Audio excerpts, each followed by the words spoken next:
हाय दोस्तों, कैसे हैं आप। हम उम्मीद करते हैं कि आप अच्छे होंगे और आपकी तैयारी अच्छे से चल रही होगी। आज हम फिर एक क्लास लेके आए हैं और आज की क्लास, जैसा कि आप अनुपात समानुपात पढ़ रहे थे, उसकी तीसरी वीडियो है। इस तीसरी वीडियो में हम क्लास शुरू करने से पहले दूसरी वीडियो में दिए गए होमवर्क से शुरू करते हैं। देखते हैं कि दूसरी वीडियो में हमने जो होमवर्क दिया था, आपने उसका आंसर अधिकांश लोगों ने दिया, और उसको थोड़ा सा पूरा कर लेते हैं। जिन लोगों को थोड़ी प्रॉब्लम हो रही होगी उनको भी आ जाएगा और हमारा थोड़ा सा रिविजन भी हो जाएगा। आइए जरा देखते हैं। हमारा ये पहला क्वेश्चन है दोस्तों, जिसमें कहा कि एक संबंधी, दो संबंधी, तीन संबंधी, चार के अनुपात में चार संख्याएं हैं। चार संख्याएं हैं, इन संख्याओं का योग 160 है। मैंने बोल रखा था आपको, जो योग दिया है यह इन अनुपातों के योग के क्या होता है, बराबर होता है। तो एक और दो तीन, तीन छह चार 10 अनुपातों का योग 10 है, मतलब 160 जो है इस 10 के बराबर है। और एक अनुपात का मान आ गया 16। पूछ रहा है पहली व चौथी संख्या का योग बताइए। पहली और चौथी, पहली का मान 1 है, चौथी का मान 4 है, तो 4 1 5। पहली और चौथी का योग बोला तो 16 गुणित 5 कर लेंगे, ये मान आपका क्या आ जाता 80। और 80 का राइट आंसर करते हैं आप, सही हो जाता। दूसरा क्वेश्चन दोस्तों देखते हैं। दूसरे क्वेश्चन में कह रहा है 750 को अ व स में इस प्रकार विभाजित करिए कि अ और व का, मतलब हमको यहाँ पे क्या निकालना होगा, अ संबंधी व संबंधी स निकालना होगा। तीनों का अनुपात चाहिए दोस्तों। तो तीनों का अनुपात निकालने के लिए हमें अ और व का अनुपात दिया गया कितना, 5 संबंधी 2, तो 5 संबंधी 2 लिख दीजिए और अ और व के नीचे, और ब और स का दिया है तो 7 संबंधी मैंने 13 लिख दिया है यहाँ पर, और उल्टा एन मेथड लगा देते हैं। 5 7 35 हो जाएगा, और 7 दूना के 14 और 13 दूना के 26। अब क्या बोला है कि 750 को अ व स में इस प्रकार विभाजित किया गया कि इतना इतना इतना, तो अ का भाग पूछा है, मतलब भी 35 का भाग पूछ रहा है। तो भाई जो ये पूरा मान दिया गया है इस अनुपातों के योग के बराबर होगा, तो 35 और 14 जोड़ लेंगे तो कितना हो जाएगा, 35 और 14 जोड़ लेंगे दोस्तों तो ये हो जाएगा 49। 49 में अगर हम 26 जोड़ने की कोशिश करें तो 49 एक 50, 50 में 25 जोड़ देंगे 75, मतलब 75 बराबर हो गया 750 के, तो 75 से काट देंगे तो 10 आ जाएगा, मतलब एक अनुपात बराबर हो गया 10 का। पूछा है अ का मान, तो अ का मान 335 है, तो 35 का मान हो जाएगा 350, क्योंकि एक मान 10 के बराबर है, इसलिए 35 का मान क्या हो जाएगा, 10 का गुणा कर देंगे 35 में, 350 रुपये आपका आंसर आ जाएगा अ का। 350 रुपये आपका ये राइट आंसर हो गया। तीसरा क्वेश्चन देख लेते हैं दोस्तों। दो संख्याओं में 3 संबंधी 8 का अनुपात, बहुत अच्छा क्वेश्चन है, ध्यान दीजिए। दो संख्याओं में 3 संबंधी 8 का अनुपात है, उनका अंतर, कहने का मतलब जो संख्याओं का अंतर होगा वो अनुपात के अंतर के क्या होगा, बराबर होगा। अनुपात का अंतर कितना है 5, ये अनुपात का अंतर 115 के बराबर हो जाएगा। एक का मान यहाँ से निकालेंगे तो 23 आ जाएगा, यहाँ पे 23 बोला है। छोटी संख्या का मान बताइए, तो अनुपात में जो छोटा होगा वही मान छोटा देगा, तो अनुपात का 3 छोटा है, इसलिए 3 का गुणा अगर हम 23 में कर दें तो 23 में क्या हो जाएगा दोस्तों, 69 हो जाएगा। हम उम्मीद करते हैं कि ये बात आपको समझ में आएगी। आइए आज की क्लास स्टार्ट करते हैं दोस्तों। हाँ दोस्तों, तो आज की क्लास का पहला क्वेश्चन देखते हैं। ठीक है दोस्तों, तबीयत थोड़ी ठीक नहीं है दोस्तों, आवाज़ अच्छी आपके यहाँ तक नहीं जा रही होगी, बट कोई बात नहीं, कोशिश करिए आप, हम भी अपनी तरफ से कोशिश कर रहे हैं, लगातार ये वीडियो कंटिन्यू चलता रहे, बंद ना हो ना। आइए दोस्तों, तो आज का पहला क्वेश्चन हम देखते हैं। यहाँ पर दिया है यदि ए और बी में 4 संबंधी 3 का अनुपात है तो 7a + 2b और 2a माइनस बी का मान बताना। ध्यान देना दोस्तों, अगर ऐसा कोई मान आता है ए और बी का अनुपात, कभी भी ये मान ए के डायरेक्ट नहीं हो सकते हैं। यहाँ पर ए का मान हो जाएगा 4x, यहाँ पे बी का मान हो जाएगा 3x। बट दोस्तों जब इसमें हम रखने जाएंगे ए और बी का मान, तो x कॉमन हो जाएगा, क्योंकि a के मान में भी x है, b के मान में भी x है, कॉमन हो जाएगा। यहाँ पर भी a के मान में x है, b के मान में, तो x खत्म हो जाता है। इसलिए जब भी कोई ऐसे अनुपात दे करके और ऐसे मान देता है तो डायरेक्ट हम a का मान रख देते हैं, क्योंकि यहाँ पे दोनों के घात क्या है, आपस में बराबर है। अगर ये घात बराबर नहीं होंगे तो हम मान नहीं निकाल पाएंगे दोस्तों, ध्यान दीजिएगा। अगर यहाँ पे स्क्वायर दे दे और यहाँ पे स्क्वायर ना हो तो हम उसका हल ही नहीं कर पाएंगे। बट यहाँ पर चूंकि दोनों के घात आपस में बराबर है, यहाँ पे दिख रहे हैं, और ये वैल्यू जो आपकी ए का अनुपात 4 दिख रहा है, हम डायरेक्ट 4 रख करके मान निकालेंगे और आंसर बहुत आराम से आ जाएगा। तो हम डायरेक्ट करने के लिए जा रहे हैं, हम 3x 4x नहीं लेंगे। तो अब देखना दोस्तों, यहाँ पर है 7a और प्लस क्या है 2b, अनुपात है यहाँ पे है 2a माइनस बी। तो वैल्यू जब a का मान 4 रखेंगे, b का मान 3 रखने के लिए हम जा रहे हैं, चूंकि ये x होगा दोस्तों, ध्यान देंगे, लेकिन अनुपात में रख रहे हैं इसलिए केवल वैल्यू रखेंगे। यहाँ पे 7 चौक को 28 का मान, तो 7 चौक को 28, यहाँ पर हो जाएगा 2 तिहाई 6, यहाँ पे अनुपात आ गया, रख लेंगे a का मान 2 चौक को 8, और यहाँ पे हो जाएगा 3, b का मान जोड़ लेंगे 28 और 6 तो 34 हो जाएगा, और यहाँ पे 8 में से हो गया 5, 34:5 आपका क्या आ जाएगा दोस्तों, आंसर आ जाएगा इनमें। 28 में 6 जोड़ देंगे 34। तो यहाँ पे दूसरा क्वेश्चन को अगर हम देखें दोस्तों, सेम ऐसा ही है और बी में, और अनुपात चूंकि स्क्वायर देखिए तो इधर भी पावर वही है, तो इसका भी आराम से निकाल लेंगे, वैल्यू डायरेक्ट रख लेते हैं। निकालना है a square plus b square, यहाँ पे अनुपात है a square minus b square. तो a का मान 5 है तो 5 का स्क्वायर क्या होता है दोस्तों 25, और b का मान 2 है तो 2 का स्क्वायर क्या होता है 4। यहाँ पे हो जाएगा 25 और माइनस क्या हो जाएगा 4, 25 4 29 और 25 में से 4 जाता है 21, तो 29 अनुपात क्या आ जाएगा दोस्तों 21। आप इसका आंसर भी पा गए। अब तीसरा क्वेश्चन देखते हैं दोस्तों। तीसरे क्वेश्चन में क्या कह रहा है कि ए और बी का अनुपात इतना, बी और सी का अनुपात इतना है, तो इतना इतना। तो पहले हम क्या करेंगे, दोनों को एक साथ लेकर के ए बी सी का अनुपात निकालेंगे। तो ए बी सी का अनुपात निकालने के लिए हमारे पास उल्टा मेथड भी है, उल्टा एन मेथड भी हमारा है, और ऐसे भी कर लेंगे। तो ऐसे कर लिया, 5 3 15 हमारा है, 5 गुना के 10 है और 3 गुना के क्या है 6, तो तीनों में अनुपात निकल गया ए बी सी में। अब वैल्यू आप आराम से रख सकते हैं, a प्लस 2b, यहाँ पे अनुपात हो जाएगा दोस्तों 3b माइनस सी। तो a की वैल्यू रख देते हैं 15 और b की वैल्यू क्या रख पाएंगे दोस्तों 2, तो 2 गुणित 10 हो जाएगा। यहाँ पे हम क्या देख पाते हैं 3, b की वैल्यू कितनी दिखाई दे रही है हमको 10, तो 3 गुणित 10 हो गया, माइनस सी की वैल्यू 6, तो 6 रख दिया हमने। यहाँ पे 15 और 2 दहा में 20, 20 15 कितना हो जाएगा दोस्तों 35, 20 15 कितना 35, 30 और 30 3 दहा में 30, 30 में से 6 निकल जाएगा तो कितना होता है 24।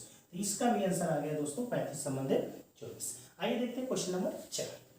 तो दोस्तों क्वेश्चन नंबर 4 की बारी है, तो क्वेश्चन नंबर 4 को देखिएगा ध्यान से। अब तक आप क्या देख रहे थे कि एबीसी के अनुपात देकर के इस वाले रूप में, अब ऐसे का मान दिया है ए और एक्स और वाई का मान पूछ रहा है, तो कोई बात नहीं, जो दिया उसको पकड़िए। 3x प्लस कितना दिया है दोस्तों वाई, अनुपात का मतलब बटा कर लेते हैं, 5x माइनस कितना वाई इक्वल टू दिया 9/7, 9/7, 7 का मल्टीप्लाई इधर और इसका 9 में मल्टीप्लाई करते हैं, 7 3 जा 21x माइनस प्लस हो जाएगा 7y और इसका मल्टीप्लाई कर लेंगे इधर, तो 9 बचे 45, 9 बचे 45 x और यहाँ पे हो जाएगा 9 वाई वाई बिरादरी के एक तरफ करते हैं, x बिरादरी वालों को एक तरफ करते हैं, तो x वाले को इधर ले आते हैं, y वालों को इधर, तो 7y ये 9y माइनस में बराबर किधर आएगा तो प्लस 9y हो जाएगा दोस्तों। यहाँ पे 45x है, ठीक है। अब इसको इधर ला रहे हैं, तो चूंकि ये प्लस में, तो इधर आके क्या हो जाएगा 21x माइनस में हो जाएगा, और घटा लेंगे तो 5 में से 1 जाता है 4 और 4 में से 2 जाता है 2, 24x हो जाएगा। यहाँ 9 7 कितना होता है 16y, 8 गुना के 16, 8 3 के क्या डाल देंगे 8 3 के 24। अब x और y में पूछा है तो x को यहीं पर रहने दीजिए, y को इधर लाएंगे, 3 को इधर आ जाएगा तो 2 बटा कितना हो जाएगा 3 और x बटा कितना हो जाएगा y, y को इधर ले गया तो x बटा y, 3 का जो गुणांक x का इधर लेके आएंगे, तो आप आंसर कह सकते हैं कि x और y में अनुपात कितने का हो जाएगा दोस्तों 2 संबंधित 3 का हो जाएगा। आइए क्वेश्चन नंबर 5 को देखते हैं दोस्तों। बड़ा ही आसान सा क्वेश्चन है, बट परीक्षाओं में आता है तो आपसे गड़बड़ी हो जाती है। 4 की पावर लिखा है 2.5, भागे का मान दिया हुआ है तो कोई बात नहीं, 2 के पावर 6 कह सकते हैं। ये भागे दे सकता है, ये मान भागे भी दे सकता है, ये मान रेशियो भी दे सकता है, ठीक है। तो भाग देने के लिए बोला है तो कोई बात नहीं, पहले इसको ध्यान से देखिए। इस 4 को लिख सकते हैं 2 के पावर 2 लिख सकते हैं, कोई दिक्कत तो है नहीं। 2 के पावर 2 और ऑलरेडी यहाँ पे 2.5 दिख रहा है, तो मल्टीप्लाई कर दें और भागे है तो 2 के पावर 6 कर देते हैं। 2 का गुणा 2.5 में करेंगे तो दोस्तों 5 होगा, यहाँ पे भागे है 2 के पावर 6। आपको पता होता है कि घातांक के नियम में यदि आधार एक ही होता है, बीच में भाग का चिन्ह है, तो पावर आपस में क्या होते हैं घट जाते हैं। यहाँ पे हो जाएगा 2 के पावर 5 माइनस 6, यहाँ 2 के पावर क्या हो जाएगा माइनस है, 2 के पावर माइनस 1 कहिए, चाहे पावर को माइनस है, अगर प्लस करना चाहते हैं तो उसको पलट दीजिए, 2 के पावर 1 लिखेंगे तो 2 ही होगा, तो 1/2 आपका क्या आ जाएगा, जैसे 2 के पावर 1 ये पावर क्या हो जाएगा प्लस होगा, 2 के पावर 1 का मान 1, तो ये आपका आंसर आ गया। आते हैं क्वेश्चन नंबर 6 को देखते हैं दोस्तों। क्वेश्चन नंबर 6 आपका क्या कह रहा है उसको ध्यान से देखिए। क्वेश्चन नंबर 6 कह रहा है कि एक कारखाने का मालिक मजदूरों की संख्या को 5 संबंधी 4 के अनुपात में क्या करता है बढ़ा देता है। एक कारखाने का मालिक मजदूरों की संख्या को 4 संबंधी 5 के अनुपात में क्या करता है बढ़ा देता है। तो यहाँ पे देखिए मजदूर हो जाएंगे, क्या हो गया दोस्तों यहाँ पे मजदूर हो जाएगा, ठीक है। यहाँ पर इनकी क्या हो जाएगी दैनिक मजदूरी हो जाएगी, मतलब मजदूरी की बात कर रहा है, ठीक है, मजदूरी हो गई। और इसके बाद यहाँ पे बिल पे क्या असर पड़ेगा ना, बिल पूछा है कि कारखाने के मालिक का बिल, बिल का मतलब आय या व्यय, जो भी करना चाहते हैं वो कर सकते हैं, ठीक है। तो यहाँ पे मजदूर दिया है, पहले मजदूर किस अनुपात में थे 5 संबंधी 4 के अनुपात में, पहले मजदूर 5 थे और मजदूरों की संख्या क्या कर दिया उसने 4, 5 पहले था अब 4 कम कर दिया। अब वेतन को बढ़ा दिया, पहले वेतन देता था 7, अब वेतन कितना दे रहा है 11, तो 7 संबंधी 11 वेतन मजदूरी में लिख दिया। अब अगर पूरा कर ले तो 5 7 कितना हो जाएगा 35, और ये हो जाएगा 11 4 44। तो पहले पूछा है कि बिल किस अनुपात में घटेगा या बढ़ेगा। तो पहले देखिए बिल क्या हो रहा है, बढ़ रहा है, 35 से 44 हो रहा है तो बढ़ रहा है, तो पहले तो बढ़ेगा। क्या होगा दोस्तों, पहले आपका बिल बढ़ेगा, और किस अनुपात में बढ़ेगा, तो यही लिख देंगे 35:44। 35:44 में आपका बिल क्या होगा, बढ़ेगा। दोस्तों बहुत ध्यान से देखना है, आपका मजदूर दिया है, मजदूरी दिया है, आय व्यय की बात है, तो मजदूर अगर 5 मजदूर है 7 रुपया कमा रहे हैं तो 5 7 35 रुपये, एक तो रेशियो है। अब 4 मजदूर है 11 रुपया देने लगा, तो इसका मतलब 44 रुपया खर्च हो रहा है उसका, पहले 35 रुपया खर्च होता था, अब 44 रुपया खर्च हो रहा है, मतलब उसका आय या व्यय जो भी है वो क्या हो रहा है, बढ़ रहा है। अगर बढ़ रहा है उसका व्यय तो जाहिर सी बात लिखेंगे बढ़ेगा किस अनुपात में, 35:44 अनुपात में। आइए दोस्तों नेक्स्ट क्वेश्चन देखते हैं, क्वेश्चन नंबर 7 को देखते हैं दोस्तों। क्वेश्चन नंबर 7 क्या है दिया गया उसको ध्यान से देखिए। देखिए दोस्तों पेपर आपका काफी नजदीक आ चुका है, और इसी दौरान आपके ढेर सारे आपके त्यौहार जो है पड़े हुए हैं। आपकी छठ आ गई, आपकी हो दीपावली आ गई, ये सारी चीज़ों को आपको ध्यान में रखते हुए कि इन त्योहारों को आप हर वर्ष आएंगे और हर वर्ष आप मनाएंगे, इनमें थोड़ा कम आप अपने आप को इंगेज करिएगा, अपने पेपर पे फोकस करिएगा दोस्तों। अगर पेपर एक बार अच्छा हो गया तो हर दीपावली, हर छठ, हर होली, जितना भी त्यौहार आते हैं सब बड़े बढ़िया से मिलेंगे। रोज़ दीपावली रोज़ होली होगी दोस्तों। अगर पेपर खराब हो गए तो कोई भी आपको माफ़ नहीं करेगा दोस्तों, आप खुद अपने आप को माफ़ नहीं करेंगे, इसलिए जम के लग जाइएगा। कोई त्यौहार आपको बाधा नहीं डाल सकता, ठीक है, आप जब तक नहीं चाहेंगे दोस्तों, तो लगे रहिए मन लगा के, ठीक है दोस्तों।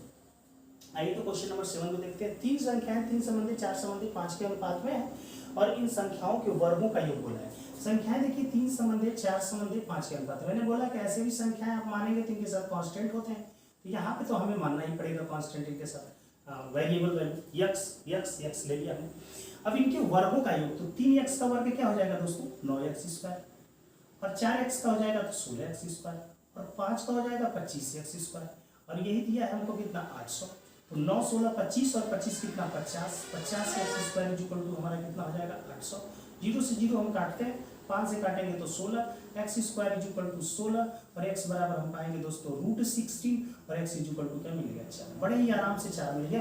पूछा क्या, देखिए पूछा है सबसे छोटी संख्या का मान बताइए। तो इस अनुपात में सबसे छोटा कौन है, 3 है, 3x, आप देख रहे हैं मान 3x, तो सबसे छोटा आपका क्या हो जाएगा दोस्तों, सबसे छोटे मान पे आप जाएंगे तो आपका 3x है, और यहाँ पे 3 में x की वैल्यू रख देंगे तो 4 3 क्या मिलेगा 12। तो छोटा वाला मान आपका क्या हो जाएगा बड़ा पूछता तो बड़ा वाला मल्टीप्लाई कर लेते हैं दोस्तों।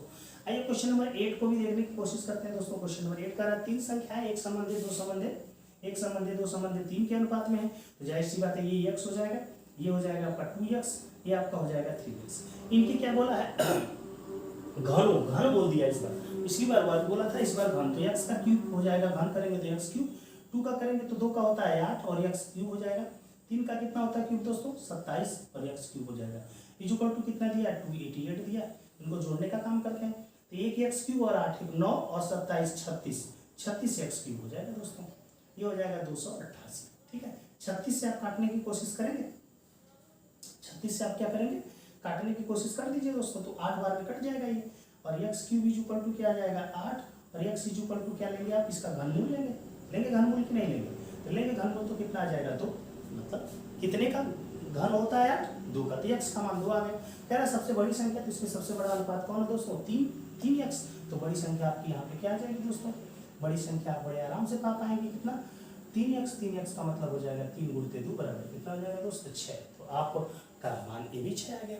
तो मैं उम्मीद करता हूँ दोस्तों ये बातें आपको बहुत अच्छे से समझ में आई होंगी, बड़े आराम से मैंने बताने की कोशिश की। हाँ, आवाज़ उतनी अच्छी नहीं है जितनी अच्छी हुआ करती है, बट इस पर आप मैनेज करेंगे, इसको समझने की कोशिश करिए, चाहे जैसे भी आपको सवाल समझ में आना चाहिए ना, तो आपको सवाल समझ में आए होंगे। आइए देख, आज का जो होमवर्क हमारा होता है इसके आधार पे हम बार जो कि हम क्लास के लास्ट में होमवर्क आपको दिया करते हैं, और आप उसका आंसर बड़े शौक से हमको दिया करते हैं कमेंट के माध्यम से, तो उस काम को भी हम पूरा कर लेते हैं। तो दोस्तों ये रहा है आपके 4 खूबसूरत सवालों जिनका जवाब आप कमेंट बॉक्स में हमें देंगे, फिर हम आपको बताएंगे कि आपका जवाब सही है या गलत है। तो हम उम्मीद करते हैं दोस्तों आज की क्लास आपको अच्छी लगी, क्लास कैसी लगी कमेंट करके हमें ज़रूर बताएं। आज के लिए इतना ही, जय हिंद दोस्तों।